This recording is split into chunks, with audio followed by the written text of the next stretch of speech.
मित्रांनो, निकित मराठी कथा या चॅनलवर तुमचे स्वागत आहे. तुझ्यासोबत भाग 24 आता पुढे. अभय त्याच्या केबिनमध्ये काम करत असताना त्याचा फोन वाजू लागला. त्याने लॅपटॉपवर काम करत असताना मोबाईलवर नजर टाकली. फोन त्याच्या आईचा होता. ते पाहून त्याने फोन रिसीव्ह केला. Hello mom. अभय, हे काय ऐकते मी? आई थोड्या रागानेच म्हणाली. तू काय ऐकतेस ते मला काय माहीत? अंकित हसत म्हणाला. गप, मी अजिबात गमतीच्या मूडमध्ये नाही. तू असा कसा वागू शकतोस? तुझ्याकडून ही अपेक्षा नव्हती. त्याची आई पहिल्यांदाच त्याच्यावर एवढी चिडली होती. अरे, मी तरी कुठे गमतीच्या मूडमध्ये आहे आणि कसली अपेक्षा? आता काय केलं मी? अभय कानाचा फोन काढून पाहू लागला. नक्की आईच आहे ना? आमचं नाक कापले आहेस तू, आई म्हणाली. ते तर मी मागेच कापले होते ना, विसरलीस वाटतं. तू पण ना आई. नालायक. तू आता ये फक्त घरी, चांगले ओल्या बांबूचे फटके देते बघ तुला, आई म्हणाली. बरं झालं आधीच सांगितलेस. आता नाही येणार मी, तो म्हणाला. हो, आता का येशील तू? आम्ही मेल्यावर ये. तोपर्यंत आमच्या तोंडाला काळीक फासत राहा, आई तावातावाने बोलत होती. काय यार मॉम, तू पण ना. सकाळी सकाळी सगळा मूड खराब केलास बघ. काय केलं आहे या एवढ्याशा जीवाने ते तर सांग आधी, मग उद्धार कर माझा, तो संतापाने म्हणाला. ते पण मी सांगायला हवं का आता? अख्ख्या दुनियेला माहीत झाले आहे आणि तू म्हणतोय की काय केलं मी, आई म्हणाली. मला तर काही नाही माहीत झाले. मग मी कोणत्या दुनियेत राहतो? ए मॉम, आता खोड्यात बोलू नकोस. खूप झालं. मी वैतागलो आहे अशा खोड्या बोलणाऱ्या माणसांना, अभय संतापाने म्हणाला. तू गपचूप लग्न केलंस आणि आम्हाला कळवले पण नाही. हे शिकवले होतं का आम्ही तुला? तुझा बाबांचा नाही तर माझा तरी एकदा विचार करायचा ना. मी आणि लग्न? हा हा हा हा. What joke? कुणी हा जोक सांगितला तुला? आय मीन, कोण मूर्ख म्हणाला मी लग्न केलं आहे? अभय कानाला ब्ल्यूटूथ लावून फोनवर बोलत एकीकडे काम करत होता. अभय, पुरे आता. खोटं बोलू नकोस. माहीत झाले आहे सर्व आम्हाला. आता लपवण्यात अर्थ नाही. जे काही खरं आहे ते सांगून टाक आत्ताच. अरे, हा सीन कधी झालाच नाही. मी आणि लग्न ही गोष्टच अशक्य आहे. तू कुणाच्याही सांगण्यावरून तुझ्या बच्च्याला असे वरडणार आहेस का? कुणाच्याही नाही. गणपत भाऊंनी सांगितले तुझ्या बाबांना, मग त्यांनी मला सांगितले. हां, आणि तू मग सगळ्या दुनियेला सांगितले असशील, अभय म्हणाला. ए गप रे, इथे मला झोप नाही लागत आहे. 4 दिवस झाले. तुला मागे पण मी विचारले होते, तुला कोणती मुलगी आवडत असेल तर सांगून टाक. पण नाही, तुला गपचूप लग्न करायचं होतं ना. तू आधी शांत हो. कुणीही येऊन काहीही सांगेल आणि तुम्ही लगेच विश्वास ठेवणार. वाह, छान आहे. कुणी बोलले असते तर विश्वास ठेवला नसता. आम्ही फोटो पाहिले आहेत तुझ्या बायकोचे. आता बोल. काय म्हणालीस? माझ्या बायकोचे फोटो? ते तर मीच नाही पाहिले अजून. तुम्ही सर्वांनी कसे पाहिले? अभय त्याचे सर्व काम टाकून तटकन उभा राहून म्हणाला. गणपतने तुझ्या बाबांना दाखवले, त्यांनी मला दाखवले आणि तू सगळ्या दुनियेला दाखवले असतील, अभय म्हणला. नाही, पण तू घरी ये आधी सुनेला घेऊन. मग तुझे बाबा आणि मी ठरवू काय करायचं ते. कुणाच्या सुनेला?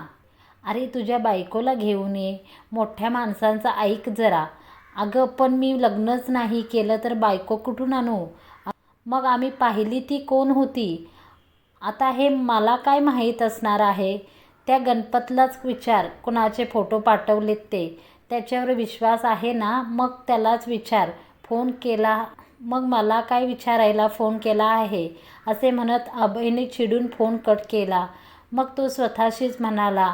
आता ही माझी बायको कुठून टपकली? तो डोक्याला हात लावून केबिनच्या काचेतून बाहेर पाहत होता.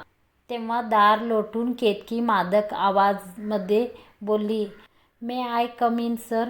त्यांनी वळून पाहिले आणि मान हलकेच हलवत इशारा केला की येऊ शकतेस आणि तो त्याच्या चेअरवर जाऊन बसला.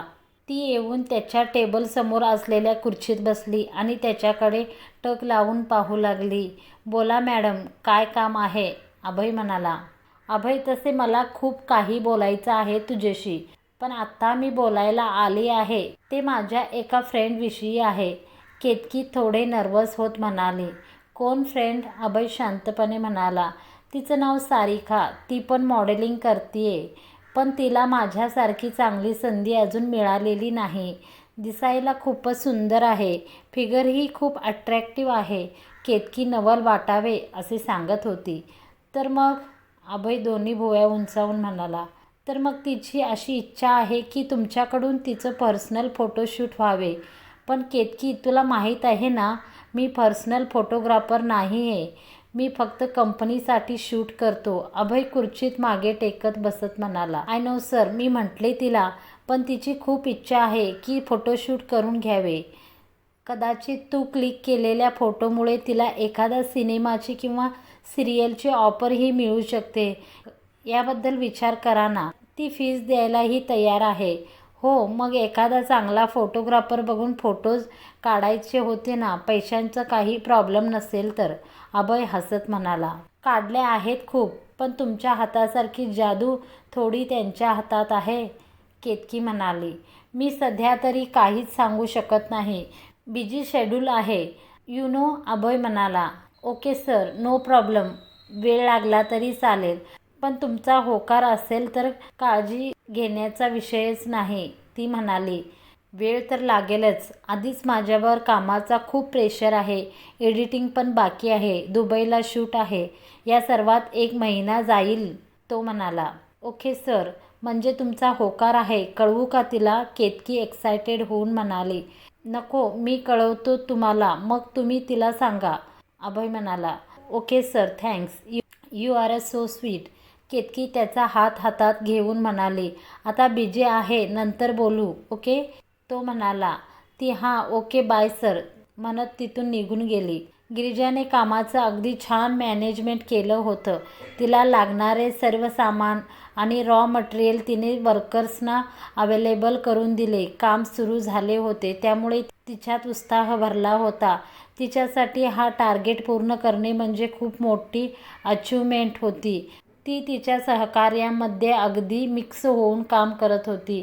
ती काम करत असताना अभय काही कामानिमित्त ड्रेस डिझायनिंग रूममध्ये आला होता. मिस्टर पटेल आणि तो तिथल्या कलेक्शनमधले आऊट झालेले एक्सेसरीज बद्दल बोलत होते. तेव्हा नकळत अभयचं लक्ष गिरिजाकडे गेलं आणि तिला तिथे गळ्यात टेप अडकून तिच्या कलिंगसोबत काळजीपूर्वक काम करताना पाहून त्याला तिचं कौतुक वाटले. का तिच्यापुढे सर्व मुली फिक्या वाटतात मला? यापूर्वी तर मी असा कधीच नव्हतो. तिच्या येण्यामुळे बदललो आहे का मी? तिच्यासाठी काही करताना मला विचार करावा लागत नाही का? प्रेमात पडलो आहे का मी तिच्या? अभय, हे चुकीचं वाटतं मला, मिस्टर पटेल म्हणाले. हो, म्हणूनच तर मी विचारले नाही तिला आज, अभय म्हणाला. तिच्याकडे दूरवरूनच पाहत म्हणाला. कुणाबद्दल बोलत आहेस अभय? मी या पुतळ्याबद्दल म्हणत आहे, मिस्टर पटेल म्हणाले. सर, मी पण या पुतळ्याबद्दलच बोलत आहे, असे म्हणत तो तिथून निसटला. ऑफिस सुटले तसे गिरिजाची घरी जाण्यासाठी लगबग सुरू झाली. जाताना ती आधी स्नेहाला जाऊन भेटली. मग गिरिजाने तिला तिच्या रूमवर बोलवले, पण ती म्हणाली तिची आई आली आहे, त्यामुळे ती नाही येऊ शकणार. तिने त्याबद्दल नाराजीही व्यक्त केली. ते ऐकून गिरिजाला वाटले की आत्ता जर का मी तिथे राहिली असती तर नक्कीच स्नेहाच्या आईने आपल्याला काहीतरी ऐकवले असते. संकटातून सुटका झाल्यासारखं तिला वाटले. घरी जाताना रस्त्यावर असलेल्या एका मंदिरात पाया पडण्यासाठी गेली. मंदिर गणपतीचं होतं. आज संकष्टी होती म्हणून काही करून तिला मंदिरात जायचे होते. एरवी सहसा तिला कामाच्या गडबडीत वेळ मिळत नसे. जेव्हा कधी तिला वेळ मिळायचा की जवळपास ज्या एखाद्या मंदिरात नक्की जात असे. तिला तिथे एक एनर्जी मिळायची. पण या भागात ती नवीनच शिफ्ट झाली होती म्हणून या मंदिरातली ती प्रथमच जात होती. आज जितकं काम होईल तितकं काम करून ती ऑफिसमधूनही लवकर निघाली होती. मंदिरात शिरताना तिने हळूच पायरीला नमस्कार केला. मग गाभाऱ्यात जाऊन दर्शन घेऊ लागली. हे देवा परमेश्वरा, आजपर्यंत जसे तू मला सांभाळून घेतले तसे यापुढेही घे. मला इतकी शक्ती दे की मी हे आव्हान पूर्ण करू शकेन. आदितीची रक्षा कर. आदिती म्हणत असताना तिला अभय आठवला. मग त्याचं रात्रीचं जेवण हे पण आत्ताच आठवायला हवे होते का? पण आत्ता हा काय रोज मला जेवण बनवायला सांगणार आहे का? जेवण पण ठीक आहे, पण त्यामुळे त्याच्याशी वाढणारी जवळीक नको वाटत आहे मला. देवा, हा अभय का आला माझ्या आयुष्यात? मी किती प्रयत्न करत असते त्याच्यापासून दूर जाण्याचा, पण का तू मला त्याच्या पुढे आणून उभे करतो? काय इच्छा आहे तुझी? प्लीज माझ्या आयुष्यातले सर्व प्रॉब्लेम दूर कर. आधी त्या अभयला दूर कर, बाकीचं मी बघेन. तिच्या पुढे सारखा त्याचा चेहरा चमकू लागला. शी, मंदिरात पण मी काय याची आठवण काढत आहे? डोकं फिरले आहे याने माझे. तिने संतापाने डोळे उघडले आणि देवाला स्वारी म्हणू लागली. तसे तिला बाजूने आवाज आला, संपली का लिस्ट? तिने हळूच बाजूला पाहिले आणि दचकली. अभय इथे कधी कुठून आला? ती त्याला पाहतच राहिली. शैतान का नाम लिया नहीं और पहिले ही आ गया असे झाले. तुलाच म्हटले मी संपले का लिस्ट? अभय म्हणाला. कसली लिस्ट गिरिजा? देवाकडे काय काय एवढं मागत होतीस त्याची लिस्ट? तो हसत म्हणाला. ते मी पाया पडत होती. पण तू इथे कसा आलास? ती थोडी घाबरून, जसे की त्याला तिच्या मनातले ऐकू गेले असावे. इथे कसा म्हणजे? मी भूत आहे का? मंदिरात येऊ शकत नाही? तूच आज आली आहेस. मी तर रोजच येतो. तो नमस्कार करत म्हणाला. खरंच? तिला अजून विश्वास बसत नव्हता. हा, आणि मंदिरात? नक्कीच माझ्या मागे आला असेल माझे डोके खाण्यासाठी, ती मनाशीच म्हणाली. ओ माय फ्रेंड गणेशा, तू रहना साथ हमेशा वाली दोस्ती आहे आमची, तो मोठ्या आवाजात गाणे गात म्हणाला. किती बचपना भरला आहे याच्या अंगात, ती मनाशीच. हो का? बरं, ती हसून म्हणाली. मंदिरात हळूहळू गर्दी वाढली. 7 वाजले होते म्हणून आरती सुरू होणार होती. आरती टाकून जाणे त्यांना योग्य वाटले नाही म्हणून ते दोघेही तिथेच थांबले. आरती सुरू झाली. गिरिजाने आपसुकच डोक्यावर पदर घेतला. Plain simple bottle green sari होती, पण त्यात ती खूपच मोहक दिसत होती. त्याने क्षणभर तिला पाहिले आणि त्याच्या चेहऱ्यावर गोड हसू तरळले. दोघांनीही सोबत नमस्कार केला. आरती झाली तसे भटजी बुवा तिथे आले आणि दोघांना प्रसाद देऊन म्हटले, अरे आज तुझ्यासोबत वहिनीही आल्या आहेत मंदिरात? वा, छान, लक्ष्मी नारायणचा जोडा आहे अगदी, ते हसत मुखाने म्हणाले. तसे अभय आणि गिरिजा गप्प एकमेकांकडे पाहू लागले. ना ती काही बोलत होती ना त्याने काही स्पष्टीकरण दिले. भटजी प्रसाद वाटत पुढे निघून गेलाही, तरीही ते दोघे एकमेकांकडे पाहतच होते. कुणीतरी जोरात घंटा वाजवली तसे ते भानावर आले. तिने डोक्यावरचा पदर काढले आणि ती तिथून निघून गेली. तोही तिच्या पाठोपाठ गेला. त्याचे शूज घालून होईपर्यंत ती पुढे निघून गेली. गिरिजा, तो आवाज देत आला. ती काही न बोलता चालत होती. तो तिच्या बाजूला येत म्हणाला, अगं थांब, मी गाडी घेऊन येतो, सोबत जाऊ. तो म्हणाला, जवळच जायचं आहे, कशाला गाडी हवी? तसे पण लोकांना गैरसमज होतो आपल्याला सोबत पाहून. गिरिजा म्हणाली. होऊ दे ना, बेफिकीरपणे म्हणाला. तसे ती रागाने त्याच्याकडे पाहू लागली. आता ही भस्म करेल बहुतेक मला. अगं आत्ताच आरती करून आलेस ना, चिडते का असे? आता मी त्या काकांना म्हणालो असतो आम्ही नवरा बायको नाही आहोत, तर ते म्हणाले असते या कोण आहेत? त्यात तुझ्या गळ्यात लायसन्स आहे आणि विथआउट लायसन्स मला पकडले असते ना त्यांनी. मग काही स्पष्टीकरण देण्यापेक्षा गप्प राहिलो मी. समजत आहे ना तुला मला काय म्हणायचं आहे ते?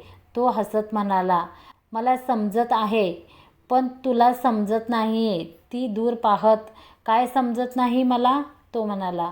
काही नाही, मी जाते बाय, असे म्हणत तिची बॅग नीट करत पुढे निघून गेली. तो गप तिला जाताना पाहत राहिला. त्याला आता जाणवत होते की का ती त्याला टाळत होती. जेव्हा कोणी असे काही म्हणत असेल त्यामुळे तिच्या भावना किती दुखवत असतील या गोष्टी त्याच्या लक्षात येत होत्या. रात्रीच्या जेवणात तिने साधीशी खिचडी बनवली. उगाच अळणी पचाड असे काहीही बनवायचं होतं तिला आज. अभय परत इथे जेवायला येऊ नये हेच कारण होतं त्यामागे.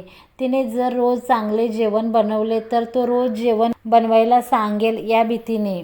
पण मग तिलाच वाईट वाटत होते. तो फक्त जेवायला तर मागत आहे, दुसरं कधी काही चुकीचं वागला आहे का तो? नाही ना. मदतच करत आला आहे आजपर्यंत, तेही त्याला सर्व माहीत असून.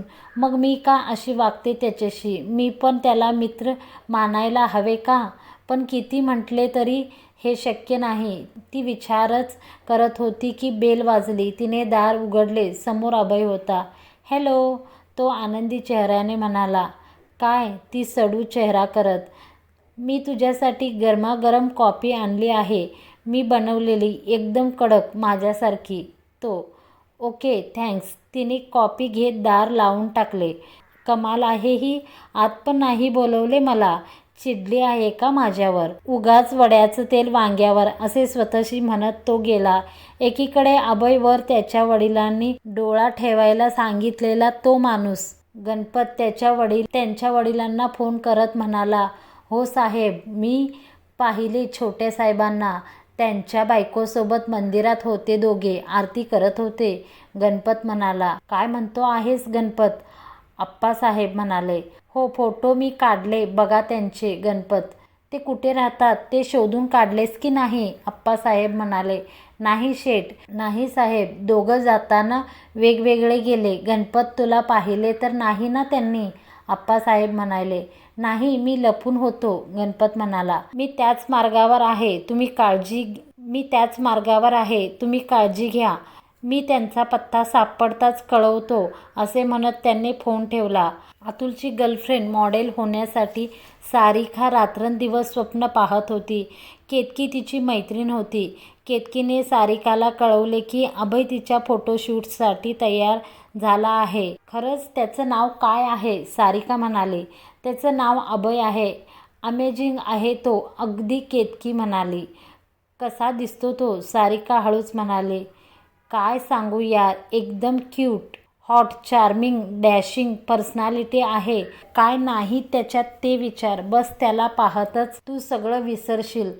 केतकी अभयचे कौतुक करत म्हणाली, म्हणून तू शूट सुरू झाल्यापासून इकडे मला विसरली होतीस वाटतं.